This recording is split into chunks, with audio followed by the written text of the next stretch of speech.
السلام عليكم. لا تنسوا الاعجاب بالفيديو والاشتراك في القناة تشجيعا لنا لنستمر بنشر المزيد ان شاء الله.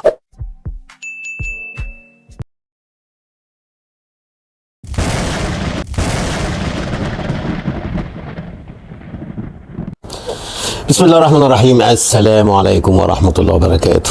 فوز بمساندة عبد العزيز السيد، الله يبارك لك يا عبد العزيز. شارع عبد العزيز النهارده كان عاملها النهارده ميغا الله يبارك لك. عرفتوا بقى ان انتوا في بطولة افريقيا بتطلعوا ليه او طلعتوا ليه؟ عشان مفيش حكام كانت بتساندكم. انا بكلمكم بمنتهى الامانه، مفيش حكام سندت النادي الاهلي، بيدوا كل واحد حقه، برغم ان كان في حاجات على النادي الاهلي وما بتتحسبش، زي ما بتتحسبش عليك انت كنت بتبقى عايز اللي بتتحسب عليك عشان انت متعود زي اللي هنا بالظبط بيحصل. يعني النهارده مثلا النادي الاهلي نزل من البدايه، سيراميكا اللي مسيطره، سيراميكا اللي مضيعه في اول 3 4 دقائق جونين الشناوي، واحده من فوق واحده من تحت، ولو واحده دخلت منهم كانت الموضوع اختلف. يعني الاهلي بيشحت كوره، عشان ما نضحكش على بعض، مع الراجل ده بيشحت كوره. الاهلي الراجل ده بيبطل امام عاشور بالبطيء اللي انتوا مش واخدين بالكم منه خالص. ان هو في ماتش صن داونز لعبوا الماتش كله عشان لما يخسر يقول لك انا ما طلعتوش اهو، جه في ماتش المقاولين شده، وجه النهارده شده. طب انت بتشده ليه وفي ديانج وحش؟ انت طلعت مروان عطيه عشان كان هيطرد، طب ما ده واخد انذار وده واخد انذار، طلع ده ودخل اكرم جوه ونزل كريم فؤاد اللي هو اللي عمل الانفراجه دي كلها. يعني هو السبب في الفوز النهارده مع قفشه كريم فؤاد. احنا يعني بصراحه في حاجات تجنن، بس انتوا عايزين تكسبوا وخلاص، اهم حاجه تكسبوا، مش مهم الفنيات، مش مهم مين حلو، مش مهم مين وحش، بس هو جمهور الاهلي اتعود على ان يكسب وخلاص. انت النهارده كسبت بمسانده الحكم، وخلي بالك والماتش اللي فات بمسانده الحكم. يعني انا بصراحه انا قلت ضربتين الجزاء مش ضربتين جزاء، اللي هو الثانيه بتاعت ديانج، لا ضربه جزاء، ايده كانت متحركه لما شفتها، وجت بقى من الجنب لان ساعتها ما شفتهاش، وكنت طالع على طول بعد الماتش وما شفتش التحليل التحكيمي. لا ضربه جزاء هي بتاعت محمد هاني، اللي مش ضربه جزاء، اللي هي النهارده جت في ايد الراجل وبتحتجوا عليه بتاع سيراميكا، وبتقولوا لا ده ايده ثابته زي بتاعت محمد هاني. اشمعنى بتاعت محمد هاني بتقولوا لا ايده ثابته، ودي عايزين تحسبوا ضربه حره على ال 18 على الراجل بتاع سيراميكا. على العموم سيراميكا النهارده عامله مباراه كبيره وكانت هتكسب، بعد التعادل كانت هتكسب، بس طبعا عبد العزيز السيد مش عاجبه الكلام. الفاول اللي اداه على المدافع بتاع نادي سيراميكا فاول على، يعني هي الراجل مش فاول بمعنى ان هي تستحق انذار، لان لعيب الاهلي الكريم هو اللي كمل فيه وهو اللي زقه، واخد بالك؟ بس ازاي لازم افضي الملعب طول ما عبد العزيز السيد موجود. انت في ايد امينه، انا بكلمك بجد وبقول لك اهو، لما هتخرج بره يا نادي يا اهلي تلعب بقى في افريقيا تاني وتلعب تاني في كاس عالم للانديه، وهتلاقي الحكام اللي هي بتعامل ضميرها مش زي الحكم اللي هو سايب ضميره في البيت، بالذات في ماتشات الاهلي. هو واللايمان ده، اللايمان النهارده الكوره جت في اكرم توفيق وتطلع اوت قدامه ويقوم جاي عامل كده، حاسبها على سيراميكا. ضميركم راح فين يا جدعان؟ هو احنا الكوره بتاعتنا بتتاخر في مصر ليه؟ ما عشان كده سيمبا بتيجي تتعادل معانا ماتشين هنا واتفرج علينا لا اله الا الله، هناك صن داونز بيكسبنا ويجي هنا يفرج علينا الدنيا، وبرضه انتوا مستنيين ان الحكم يديك لانك انت متعود. انت النهارده مفيش كوره، انت النهارده النادي الاهلي بيشحت كوره. هتقول لي مسيطر وبيلعب، ده كل ده لعب عشوائي، استهلاك عشوائي، استحواذ عشوائي، مفيش الانفرادات، مفيش حتى النهارده يعني ما فيش هجمه خطره غير بتاعه محمد طاهر في الشوط الثاني، دي اخطر هجمه اللي هي اتعملت، كريم فؤاد برضو اللي عملها، والراجل حطها لطشها كده، وبعدين تنزل لي الحاج مودست ده قلش واحده وشاط واحده وهو في امال هتجيب جون امتى يا ابني؟ يا ابني هتجيب جون امتى يا ابني؟ اشمعنى انت اللي الراجل ده مديك الثقه؟ طب فين صلاح محسن؟ انت رحت وديته ماتش ما يعلم بيه الا ربنا، ما كانش انت ما كنتش شايف وما بتهاجمش، ورحت وخليت الجماهير كلها قلبت على صلاح محسن، مع ان ما جالوش كورتين زي دول، يعني ما جالوش كورتين زي اللي جم لمودست النهارده عشان تحاسبه صح. يعني انا بقول لك طول ما الدوري هو طبعا الاهلي هنا فريد شوقي، يعني ما فريد شوقي وعباس الضو وكل حاجه هنا، وكل حاجه مباحه. يعني النهارده مثلا كل القرارات 95% لسيراميكا، لو 5% اللي فيها شك للنادي الاهلي بيحسب ال 5%.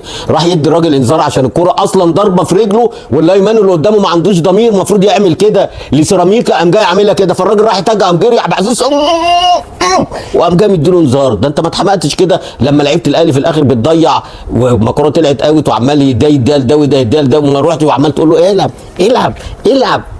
يا اخي والمصحف عرتونا وكسفتونا، يا لجنه التحكيم انتوا فين؟ من المهازل. انا عارف برضو ما لجنه التحكيم زيكم، يعني ما هي اللي بتوصي وهي اللي بتجيب الحكام دي عشان تخلص بدري بدري.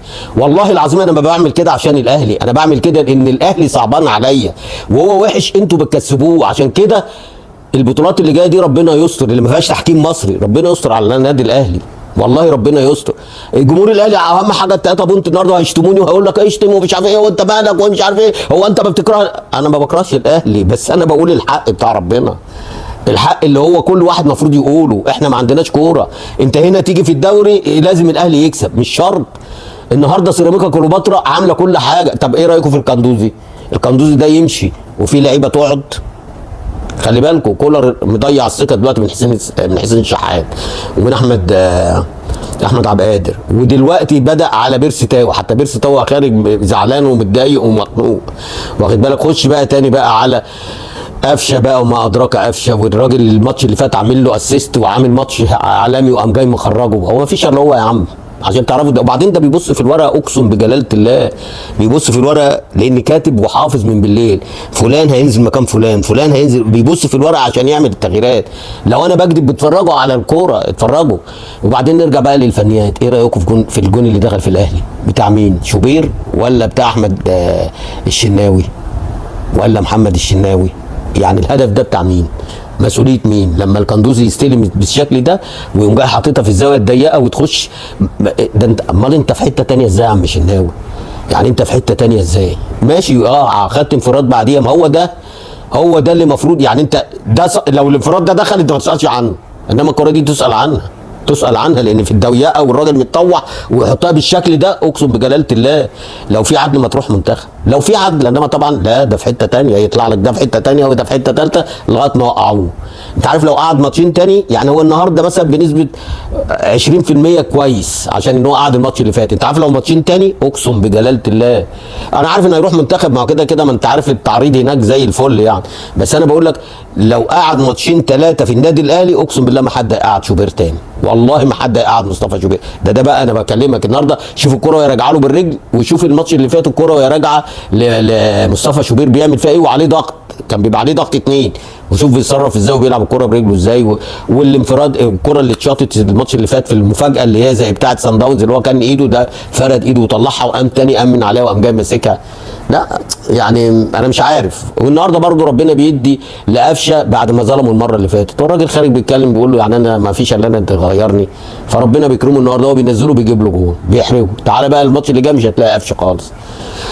وامام عاشور بيبطل، خلي بالك، يعني هو الراجل بيبطله بالبطيء، بس انتوا بقى طبعا الحاجات دي مش هتعرفوها دلوقتي، هتعرفوها فيما بعد. وعادي جمهور الاهلي ملوش دعوه، جمهور الاهلي دلوقتي عايز اللي هو يكسب وخلاص، ملوش دعوه لا بامام ولا بزد احمد، يعني اهم حاجه ان هو يكسب يعني.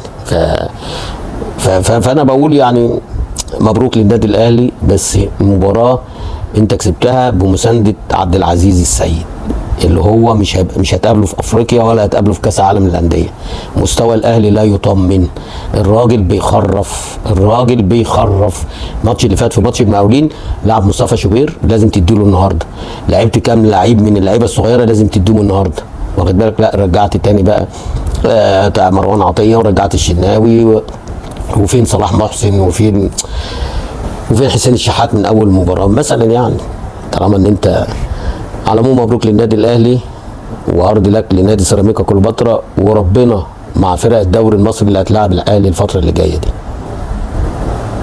بسم الله الرحمن الرحيم، السلام عليكم ورحمه الله وبركاته. مبروك لجماهير نادي الزمالك، مبروك لمجلس الاداره بعد القرارات التاريخيه اللي عملها. ده العدل اللي بيحصل النهارده في ماتش النهارده، ده العدل وعداله السماء، لان انتوا خدتوا قرار تاريخي، عشان كده ربنا بيكرمكم وبتقدموا احلى مباراه طول الموسم. طبعا اللعيبه ومبروك للجهاز الفني معتمد جمال، واعتقد ان انت بعد مباراه النهارده ما تفكرش في اجنبي الفتره دي، خلي معتمد يلم لك البيت، بدليل سامسون عبد الله جمعه، الناس اللي ما كانش حد يعرفها، عمرو السيسي، بس هي الغلطه الوحيده المعتمد النهارده هو خروج عمرو السيسي، لان اللي كان يخرج دونجا، اللي كان يخرج اوباما، انما عمرو السيسي النهارده من الحاجات هو ونيمار الحاجات اللي هي خلت فرقه نادي الزمالك تقيله، ويلعبوا قدام فرقه تقيله خفيفه. تقيله خفيفه ازاي؟ هقول لك. لان عندهم احسن سكواد، عندهم احسن لعيبه، لكن عندهم اتنين يودوا الدنيا في داهيه، اللي هو باتشيكو ده اللي لازم النهارده لو مجلس الاداره ابقى عليه يبقى انتوا كده فلوسكم بتضيع في الهوا، وحرام ومليون حرام. وطبعا والتاني احمد الشناوي اللي هو ما شاء الله هو شكل وستايل، انما اداء اقسم بالله محمد بسام النهارده واي حارس مرمى في الدوري احسن منه. ومعرفش كان بيروح منتخب بناء على ايه، وعايز الفانيلا رقم 1 ازاي بناء على ايه. المهم مباراه ممتعه، مباراه النهارده فيها كل حاجه، احسن مباراه بالنسبه لنادي الزمالك من سنين. لان ال 120 دقيقة وكمان الوقت بدل الضايع، اللعيبة مركزة، معاهم مدير فني بيعرف غير سامسون نزل عمل جون وجابه. يبقى سامسون احسن من مودست، والله العظيم احسن منه. وانا بقول الكلام ده من السنه اللي فاتت، بقول لك لعيب كويس بس ما خدش الفرصه، لعيب كويس ما خدش الفرصه. النهارده بيعمل الثرو باص وبيروح ياخدها وبيحطها، وراجل مصدي بقاله يجي سنه ما بيلعبش، يعني من يوم ما جه ما بيلعبش، حاجات طفيفه. وده اللي يدل ان كان معانا واحد كفتاجي اللي كان مشي ده، وسوري ده اقسم بجلاله الله التدريب ما عداش عليه. النهارده معتمد يا دوب بيلعب بثلاثه وقدامهم اتنين على الاطراف، سيد نيمار وكان حاطط ابراهيم انداي، واتنين طبعا في القلب. انا مختلف، هي حاجه يعني تحسب له انه لاعب السيسي، بس الحاجه الوحيده الغلطه الوحيده طول ال 90 دقيقه هو خروج عمرو السيسي، انما بعد كده ما شاء الله. طبعا باتشيكو وهو راكب الجيم والجيم ماشي وخلاص، وفرقه الزمالك مسلمه ان المباراه انتهت وخلاص الدنيا خلاص ما فيش امل، قام جاي ساحب توريه فضى نص الملعب، الزمالك استحوذ. وبعد كده بعدها ب5 دقائق بعد ما نزل احمد توفيق طرد. طب انت بناء على ايه عملت التغييره دي؟ حتى لو كنت نزلت احمد توفيق كان هيبقى فيه 2 مهند لاشين وابراهيم توريه. المهم يعني هو مدرب رخر. احنا قلنا على اسوريو كفتاجي، لا ده ترشاجي، واخد بالك؟ ده مدرب ترشاجي. وانا بقول لك لو من مجلس اداره بيراميدز دلوقتي يقولوه ده فرقه يعني نادي الزمالك في مشاكل، انت اللي فوقته في اول الدوري وفوقته دلوقتي. اول الدوري بتتعادل معاه ودلوقتي بيطلعك من كاس مصر. المهم يعني عشان ما نطولش مش هنتكلم في فنيات كتيره لان المباراه ممتعه. فيها غلطات من هنا وغلطات من هنا، ولكن المباراه كانت من المباريات اللي هي فيها متعه في كل حاجه. ماليش دعوه بقى بالاثنين مدربين، احنا خلينا بقى في اللعيبه وفي الاداء والكلام ده. اقل ما في المباراه النهارده هو طاقم التحكيم باتشيكو، وبعد كده كله ادى اللي عليه وعلى قد الامكانيات. حتى اللعيبه اللي ما بتعرفش تلعب في نادي الزمالك ادت اللي عليها. اللعيبه بتاعت بيراميدز في لعيبه برضه ما اعرفش، يعني علي جبر بيلعب بناء على ايه، احمد سامي بيلعب بناء على ايه. ده انت عندك يا راجل اسامه جلال رجله الشمال بيهم الاثنين، واخد بالك؟ المهم يعني هو عشان ان هو راجل ما عندوش فكره فهو ده اللي حصل له. وهرجع تاني واقول شابوه لمعتمد، شابوه لمجلس الاداره اللي خد قرارات. انت فين يا عم فتوح؟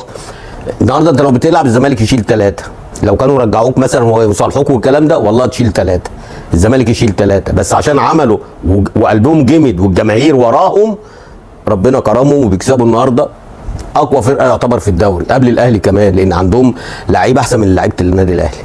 بس لعيبه الزمالك تفوقت على نفسها ومعتمد جمال، وانا بهني مجلس الاداره للقرار التاريخي ل 100 مره جاي يعني. وده نتاج القرار اللي انتوا خدتوه فوز الزمالك النهارده، وانتوا جمدوا قلبكم، واللي يمشي يمشي واللي يقعد يقعد بغض النظر يروح فين ولا ما يروحش فين. جمدوا قلبكم. انتوا جايين لاقيين النادي واقع، لاقيينه ما فيش حديده، ده تحت الحديده، يعني حتى الحديده ممكن نبيعها ما فيش حديده. فانتوا يا جماهير الزمالك ساندوا المجلس وهتشوفوا حاجات حلوه. بس باذن الله طول ما انتوا ورا مجلس الاداره اعتقد ان السنه الجايه هتبقى بشائر الخير باذن الله. اشوفكم ان شاء الله في فيديو جاي جديد باذن الله، والسلام عليكم ورحمه الله وبركاته.